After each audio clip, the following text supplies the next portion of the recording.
Katrina Pollitt, or Miss Cat, as your student would know me here at DCA, and I'm the French teacher for the 2021 school year, 2020-21 school year. It's flown. I'm losing track. We've had a blast together in class, and now we are doing our best to bring some fun and engaging French home to you guys. So this video is for parents, hence the English today, just for the sake of universal communication and comprehension, I suppose would be the better word. I have flashcards here. I love using flashcards. I find them extremely valuable.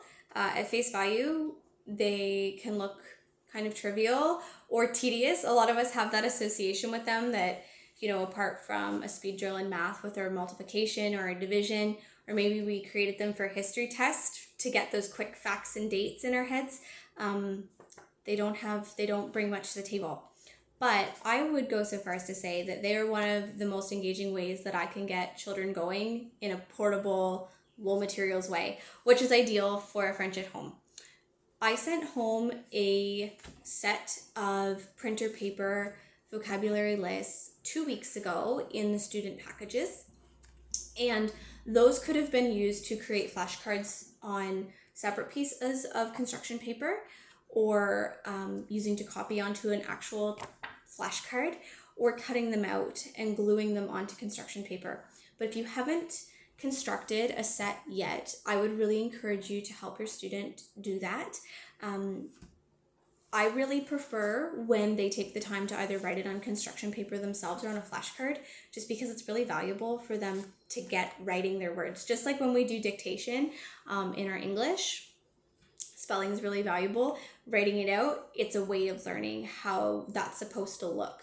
Now, our grade 1-2s at DCA do their French primarily orally because we have emerging literacy happening in their English, in their mother tongue. So in order to keep it less confusing and avoiding things getting crossed, they're primarily oral, but these can be used as sight words, and I would love for them to use vocabulary that they're already familiar with to start seeing what French looks like on paper. And they've been exposed to that a lot in class, but it would be really nice for them to just have them in really simple, not overwhelming flashcards. I will say, when you construct them, one of the biggest tips that I've learned by my own error is allowing children to use Sharpies. Our older children love their Sharpies, and they're a lot of fun. They're vibrant, but they're also extremely bold, and you can usually peek through and see the other side. And you can with some pens as well. So I would just encourage you, if you're doing two-sided flashcards where there's English-French on either side, that you kind of do the peer test. This one you can kind of see there, the English peeks through. And sneaky is the wrong word. I wouldn't use the word sneaky. We have a very observant and strategic bunch of students, and they catch on to pretty much everything. So I have learned that if they saw that CA behind the word chat, they would go cat. And I would just encourage making sure that your paper is opaque enough that you're not getting that transfer before you use them. One-sided flashcards for children who are really confident in the translations are really fun for matching games.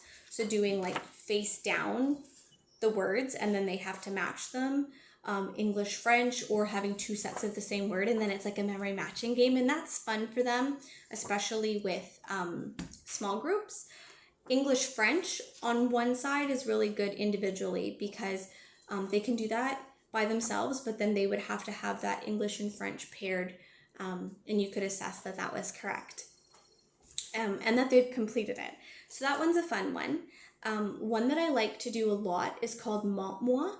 That means show me, montre-moi, and I can do it in a few different ways. One would be that English, French, and that would be for parents who are comfortable with the translations as well, is either having French up or English up, and then saying the translation, and they would have to find it. So le chateau, for example, means the castle. We have a king who lives in a castle in our play, and the kids have loved the fact that at the end all the animals show up at the castle. Le chateau, that means castle, so you would have le chateau up and you say montre-moi castle, and they would have to show you the one that looks like the French word, which is le chateau. And then if it's one-sided, you know, you can just affirm them that's correct, or they would flip it to verify it. And if they were wrong, they just flip it back over and choose again from what's on the grid. I find that one most suitable for most of our 3 to 5s. Our 1-2s, they are still learning to see what French looks like, because those phonics rules and how it sounds phonetically in English is not how it sounds when I say it in class. And so for that, a really good one to do, especially for parents who aren't comfortable with translations, is just putting the French up, letting the English kind of hang out on the back, and looking and just saying what you see. So if le chateau is up, you just say, montre-moi, show me le chateau. And they would have to find what that looks like. And because they know how it sounds, they're just learning to make that connection of, oh, that's how it looks on paper, because they do so much by ear. So I would really encourage you to have fun with that one. One of the best ways that I've done this one is, rather than just having them grab it, I let them hit it. And not with hands, because they really wail, but I've used a fly swatter. And that was a favorite. I've used it at a few different student circles, co-ops, and different classes. And I've actually gone through laminated Bristol board with it. They really get into it.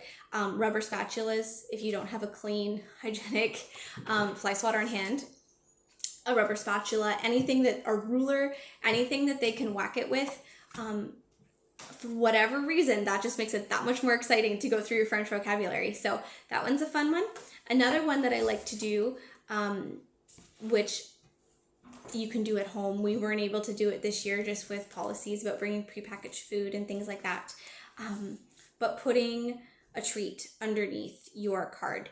And so usually they can tell what ones have treats underneath. So I used to mix up raisins and chocolate chips. So they got something every time, but they were all vying for that chocolate.